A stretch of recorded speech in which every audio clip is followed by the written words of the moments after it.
Bonjour à tous, j'espère que vous allez bien et bienvenue dans cette nouvelle vidéo où je résume l'actualité de la semaine. Tout d'abord, nous aborderons le dîner qui a eu lieu lundi dernier entre l'émir du Qatar et le président Emmanuel Macron. Ensuite, nous parlerons du Sénat qui a approuvé l'inscription de l'IVG dans la Constitution.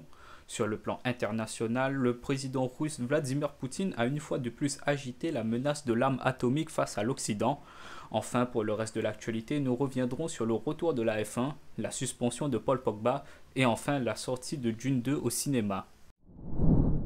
Le dirigeant qatari a signé ce lundi 26 février un important accord d'investissement dans l'économie française. On parle de 10 milliards d'euros d'ici à 2030. Cette somme doit profiter à différents secteurs comme la transition énergétique, l'intelligence artificielle, l'aérospatiale, la culture, l'industrie, le numérique et la santé. L'émir du Qatar a été accueilli le soir pour un dîner d'accueil par Emmanuel Macron et on a pu voir des invités tels que l'ancien président de la République Nicolas Sarkozy et la star du PSG Kylian Mbappé. Pour comprendre cette bonne relation entre la France et le Qatar, il faut savoir que la France est le premier investisseur européen au Qatar avec plus de 9 milliards de dollars investis dans le pays.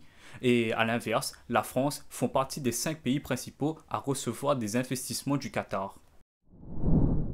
Deuxième actualité en France cette semaine, le Sénat approuve l'inscription de l'IVG dans la Constitution. Le Sénat s'est prononcé mercredi dernier à 267 voix contre 50 en faveur d'une liberté garantie pour les femmes à l'IVG. Mais pour aller au bout du déroulement, la loi doit encore être adoptée ce lundi par le Congrès qui réunit députés et sénateurs. Du coup, la France sera ce lundi le premier pays au monde à inscrire l'IVG dans sa Constitution. Dans l'actualité internationale, nous avons le président russe Vladimir Poutine qui a tenu son discours à la nation avant sa réélection. Dans son discours, il a rendu hommage aux soldats russes qui est mort en Ukraine et il a également menacé l'Occident sur les risques d'une escalade nucléaire. Pour lui, une guerre nucléaire pourrait conduire à la destruction d'une civilisation. Je crois que j'ai déjà entendu cette phrase quelque part. Albert,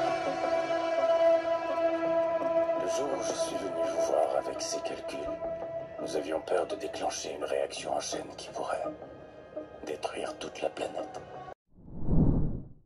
Et comme la semaine dernière, on va finir la vidéo avec le reste de l'actu. Cette semaine, c'est le grand retour de la Formule 1 avec une saison 2024 qui s'annonce historique. Avec un agenda chargé de 24 courses étalées de février à décembre, marquant ainsi une extension de 2 mois supplémentaires par rapport à celle de 2023. Le coup d'envoi sera donné le 2 mars 2024 à Bahreïn. À l'heure où je tourne cette vidéo, le Grand Prix n'a pas encore eu lieu, mais au moment de sa diffusion, le vainqueur sera connu. Du coup, je vous livre mon pronostic. Allez, je vais dire Lewis en première position, Max Verstappen en deuxième et Charles Leclerc en troisième position. Et peut déjà zigzaguer bien avant la ligne d'arrivée où il est attendu et salué par son équipe. Victoire de Max Verstappen.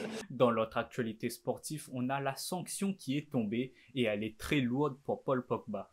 Testé positif à la testostérone en août dernier, le champion du monde a été suspendu 4 ans pour infraction à la règle de l'antidopage. La durée de cette suspension, qui correspond à la réquisition du parquet, laisse planer un gros doute sur la suite de sa carrière. Cette semaine dans l'actualité cinéma, nous avons la sortie de Dune 2.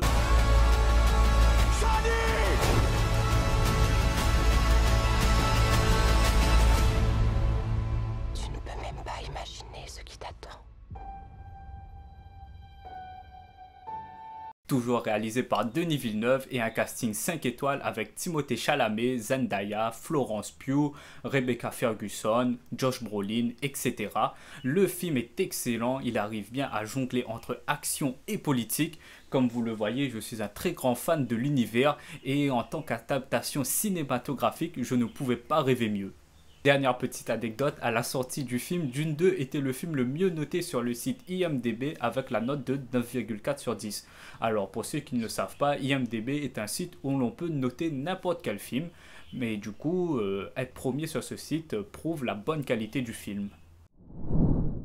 Et voilà, la vidéo touche à sa fin, n'hésitez pas à vous abonner, à liker et à partager la vidéo. Et moi je vous dis à la semaine prochaine pour une nouvelle vidéo.